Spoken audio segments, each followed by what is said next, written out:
Hi everyone, I'm Jamie Vaughn from CCM, and I am here today with Kim Walker Smith, who has a new album called Wild Heart coming out this Friday, August 14th. Hi Kim, how are you? Hey, I'm so good. Thank you for having me. Absolutely. We love to talk to artists when their new projects are coming out and hear all about them. Now, what have you been doing during our season of rest or season of having to step? I love that you put it that way. That's so good. Um, you know, I've just been probably like a lot of other parents, just trying to figure out how to keep the kids entertained and Yeah. happy. Right at first, when everything happened, I already homeschool my kids, so nothing really changed for me. And then when it just kept going and this time got prolonged, then it was kind of like, how many different ways can I explain to them that no, Disneyland is not open, and no, Legoland is not open either, and just all the different, just trying to find things to do with them. So that's kind of what I've been doing, is just trying to keep the kids busy and entertained. So I understand the heartbreak of Disney not being open, so completely. yes, we all feel that one. So this Friday, we have a new album coming out, Wild at Heart. This is a live praise and worship album. I'd love to hear your inspiration behind that. Yeah. So this record is a kind of a continuation of a story, I guess.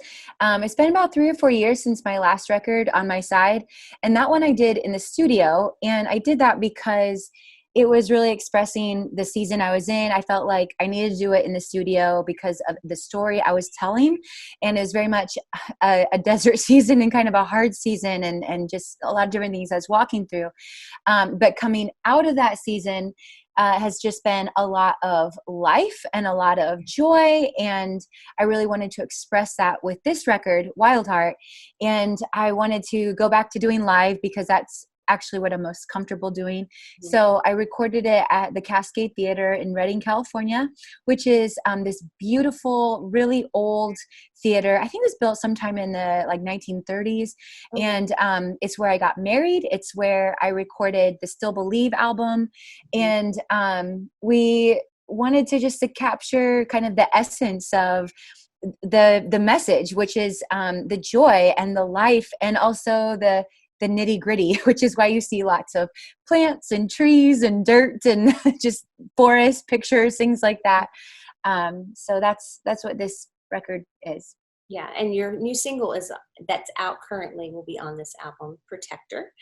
And I Yes. listened to that this morning. It's absolutely amazing. I would love to hear your inspiration behind that song as well. Yeah, Protector is a really special song. It's pretty unique in the language and the lyrics. It starts, verse one starts with saying, "I come out of agreement with the lie," and the second verse says, "I come into agreement with the truth." And the very first time, some friends of mine actually wrote this song for me and sent it to me to sing. And the very first time I heard it, I thought, this is like, it's just very unusual to hear that Mhm. very specific language in a worship song. Yeah. But the more I listened to it and thought about it, I felt like this is actually really good and something that needs to be said. Mhm. Because so often we are the kind of negative things that we have going through our mind, and the negative feelings that we may be carrying. We don't always recognize that we have come into agreement with a lie, and God is the one who brings the truth. And sometimes that's what we need to do, is actually speak those words out and break that agreement and come into agreement, into alignment with the truth. And so I felt like just those lyrics alone were super, super powerful and super necessary in our walk with Christ. And then the chorus is just proclaiming who he is as our protector, which for me felt really special and really kind of a big deal, Mhm. because it feels like more than just another name for Christ, or another word, or another like catchy, I don't know, name for Jesus. But to me, it felt like this is a really huge statement when you've walked through trauma, when you've walked through pain, when you've walked through hurt. It's a huge deal to be able to say, you are my protector. Even when I don't have all the answers for the past, or when I don't have all the understanding to be able to say, you are my protector, you have been, you will be. And that's also the work of the cross, the redemption that Jesus does in our lives, when we can stand and proclaim who he is. So the song, I love it because I feel like it's a really powerful and needed song. Yeah, it very much is. I agree with you there. Now, how many songs on the album did you write? Oh gosh, I haven't counted. I would say I wrote about half of the songs, and Okay. the other half were songs that were written for me with some of my closest friends who are incredible songwriters. And it's what they do professionally, and they've been amazing. I kind of just get together with them and say, this is what I'm wanting to express and what I'm wanting to say, and they go and write these songs and bring them to me, and I love it. And it's kind of funny because I didn't start out songwriting, and I always sung other songs that were written for me, and I kind of just loved it that way. I didn't actually see myself as a songwriter, and I didn't honestly even enjoy the process. I was like, this is hard. I don't want to do this. And I was like, there's so many people who are really excellent songwriters. I'm just going to let them write the songs and I'll sing them. And then God really started just challenging me and pressing my heart of, saying, you've got a message and a story, and I want you to write it, and not just sing it, but to write it as well. So I'm still continuing my journey as a songwriter and having a lot of fun with that. Yeah. So for a viewer or a listener, not a viewer, for a listener who listens from start to finish in your album, what do you want them to take away from it?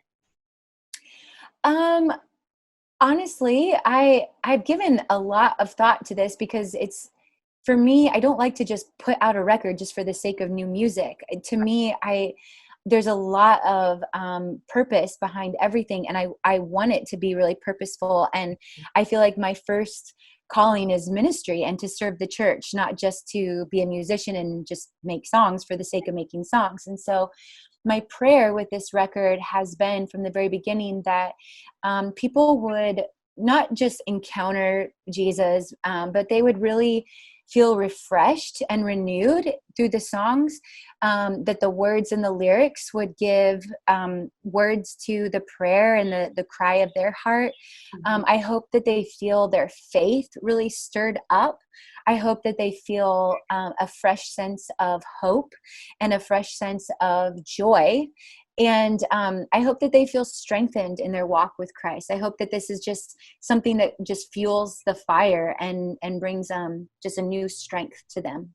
Oh, nice. So as a songwriter, what is the favorite lyric you've ever written or song? Oh, boy. Oh, that's so hard. And there's no right or wrong. It could be just the song Yeah. of the day that you feel that's that. Um,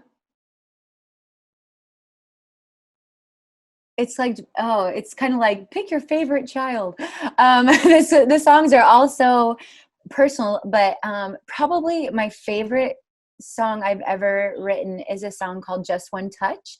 It's on my side record. I wrote that song with my husband and with my friend Jordan Fry, and the lyrics feel very just vulnerable and really personal and really deep. And the inspiration for writing the song came from the story of the woman with the issue of blood. And she knew if she could just touch Jesus, just one touch, that she would be healed. And we were just discussing the incredible faith of that woman and the trust in Jesus, but also just the reality of, yes, the truth that just one touch from Jesus can change everything. And that song, when I sing it, I feel those lyrics so deep, because I think that is something that I personally feel towards Jesus on a regular basis, just wanting and needing that touch from him all the time. Yeah. So, well, flip that question around. Is there a song or a lyric that you wish you had written? Oh, yeah.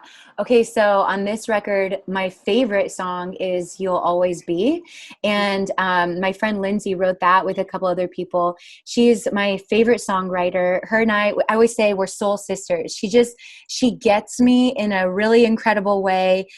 We work really well together, and she's so good at just listening to, I'll just sit and just tell her my story, like that what I'm walking through this season and what God is teaching me, and she's so good at hearing that and translating that into lyrics.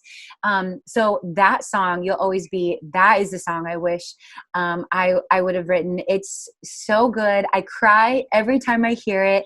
I think it's the really raw, really vulnerable songs that just really get me, when you just really lay your heart Yeah. bare to Jesus. And it says, you've always been and you'll always be the God who gives such perfect peace. And every time I say those words and sing it, I'm just reminded of the truth of that statement, that yes, you have always been the God who brings me peace, that keeps me safe, that surrounds me, that meets me where I am. And you will always be that. It's just such a powerful line. I love that. And I can't wait to hear the whole album. So, is there a message of hope that you would like to leave for our viewers as we wrap up this conversation? Yeah, this season with the pandemic and everything going on, something that God has really been challenging me in is looking for the good that He is doing. I am very much a bit of a realist. I say it's hard for me sometimes to see the glass as half full, or to look for the positive in things. I'm very much like, crisis. There's a lot happening. It's big. It's scary. It's whatever. And I just feel God has really been pushing me and challenging me to seek out the good that He is doing, that God isn't just sitting over on the side watching and going, oh boy, that's quite a pickle you guys have got yourselves in. But He is still God. He is still sovereign. He is still on the throne, and He is still moving in our midst. He's still alive in the church and inside of us. And in this time, in this season, I have been every day just asking Him to open my eyes to see what He is doing today and in this moment and in this season. It doesn't look how any of us probably thought it would look, but He is still doing something incredible. And so what I would encourage listeners to do is to give it a shot, give it a try. Just ask Him every morning to open your eyes to see what He is doing in this day, in this moment, in this season, and to keep our mind and our eyes fixed on the good things and the positive things where He is. Oh, I love that. So everyone, make sure August 14th that you go download or stream or wherever you get your music, the new album from Kim Walker-Smith called Wild Heart, not Wild at Heart, Wild Heart. Yeah. It is so good, what I've heard so far. Can't wait to see what happens with it. But this Friday, everyone. Kim, thank you so much for taking time and talking to CCM today. Yes, thanks so much for having me. Absolutely.